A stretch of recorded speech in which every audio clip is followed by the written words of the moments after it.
Hello friends, welcome back to Sabi's vlog. இன்னைக்கு Sabi's vlogல ஒரு சூப்பரான இஃப்தார் ரெசிபி தான் பார்க்க போறோம். இது ரொம்பவே குயிக்கா செய்யக்கூடிய ஒரு ரெசிபி தான். அதுக்கு முன்ன நீங்க இன்னும் நம்ம சேனலை சப்ஸ்கிரைப் பண்ணாம பார்த்துட்டு இருக்கீங்கன்னா மறக்காம சப்ஸ்கிரைப் பண்ணிருங்க. பொட்டேட்டோ சீஸ் ஃப்ளாட் செய்யறதுக்கு நான் இன்னைக்கு 2 பொட்டேட்டோ எடுத்துர்க்கேன். 2 பொட்டேட்டோவை நல்லா பாயில் பண்ணிட்டு அதை நல்லா மசிச்சு எடுத்துக்கலாம். இப்போ தேவையான அளவு salt சேர்த்துக்கலாம். நான் வந்து 1 டீஸ்பூன் salt சேர்த்திருக்கேன். 1 டீஸ்பூன் பெப்பர் சேர்த்துக்கலாம்.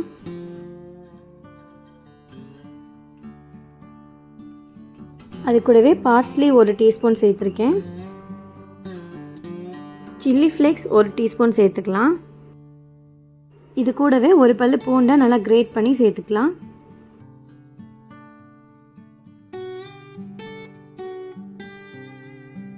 இது கூடவே 1/2 டீஸ்பூன் பாஸ்தா சீசனிங் ஆட் பண்ணிக்கலாம்.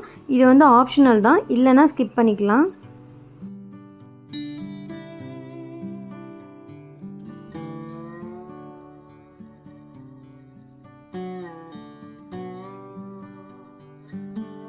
½ டீஸ்பூன் மிளகாய் தூள் ஆட் பண்ணிக்கலாம். இது எல்லாத்தையுமே நல்லா மிக்ஸ் பண்ணி விட்டுக்கலாம்.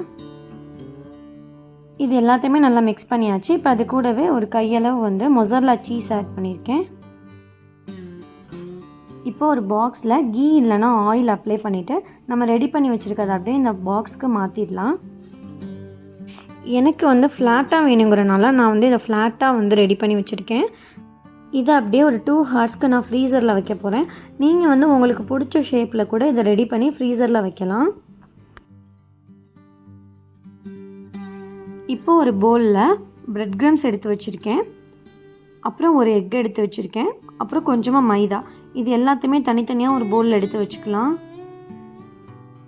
2 ஹார்ஸ்க்கு அப்புறம் நம்மளோட பொட்டேட்டோ சீஸ் ஃப்ளாட் நல்லாவே ஃப்ரீஸ் ஆயிடுச்சு. இதை அப்படியே ஒரு பிளேட்க்கு மாற்றிட்டு நம்மளுக்கு பிடிச்ச மாதிரி ஷேப்பில் கட் பண்ணி இதை எடுத்துக்கலாம்.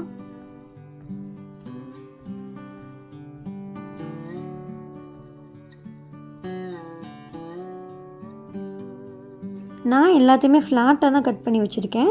நான் கட் பண்ணும்போது பார்த்திங்கன்னா ஒரு 2-3 பீஸ் உடஞ்சிருச்சு. சம்டைம்ஸ் உடையிறது கூட சான்சஸ் இருக்குது. அப்படி உடஞ்சிருச்சுன்னா ஒரு பால் ஷேப்பில் கூட அதை ரெடி பண்ணி வச்சிடலாம். நான் வந்து ஒரு 2-3 பீஸை வந்து பால் ஷேப்பில் தான் ரெடி பண்ணி வச்சுருக்கேன். இப்போ வந்து நம்ம கோட் பண்ணி எடுத்துக்கலாம். ஃபஸ்ட்டு ஒரு பீஸ் எடுத்துகிட்டு மைதாவில் நல்லா கோட் பண்ணி எடுத்துகிட்டு அதை வந்து எக்கில் நல்லா டிப் பண்ணிவிட்டு திரும்பவும் நம்ம பிரெட் கிரம்ஸில் போட்டு எடுத்துடலாம். இந்த மாதிரி எல்லா பீசஸையுமே ரெடி பண்ணி ஒரு ட்ரேயில் வச்சிடலாம்.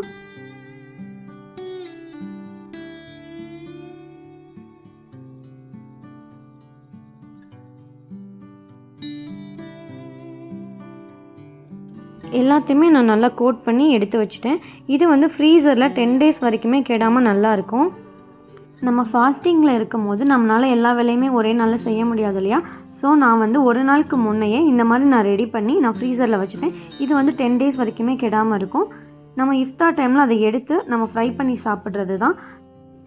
ஸோ ஈஸியாக இந்த ரெசிபியை செஞ்சிடலாம். இது பார்த்திங்கன்னா நான் 2 பொட்டேட்டோ யூஸ் பண்ணி தான் இதை நான் எல்லாமே ரெடி பண்ணேன். உங்களுக்கு வந்து ரொம்ப நாளைக்கு வேணும்னா நீங்கள் எக்ஸ்ட்ரா பொட்டேட்டோ கூட ஆட் பண்ணிக்கலாம். அவ்வளோதான், டேஸ்டியான பொட்டேட்டோ சீஸ் ஃப்ளாட் சூப்பராக ரெடி ஆயிடுச்சு. இது நமக்கு இஃப்தார் டைமில் ஒரு டைம் சேவர் ரெசிபியாக தான் இருக்கும். கண்டிப்பாக ட்ரை பண்ணி பாருங்கள். இந்த வீடியோ உங்களுக்கு பிடிச்சிருந்துச்சுன்னா லைக் அண்ட் ஷேர் பண்ணுங்கள். நீங்கள் இன்னும் நம்ம சேனலை சப்ஸ்கிரைப் பண்ணாமல் பார்த்துட்ருக்கீங்கன்னா மறக்காமல் சப்ஸ்கிரைப் பண்ணிடுங்க. நம்ம சேனலோட இன்ஸ்டாகிராம் பேஜோட லிங்க்கும் நான் டிஸ்கிரிப்ஷனில் தரேன். அதையும் மறக்காமல் ஃபாலோ பண்ணிடுங்க. தேங்க்ஸ் ஃபார் வாட்சிங்.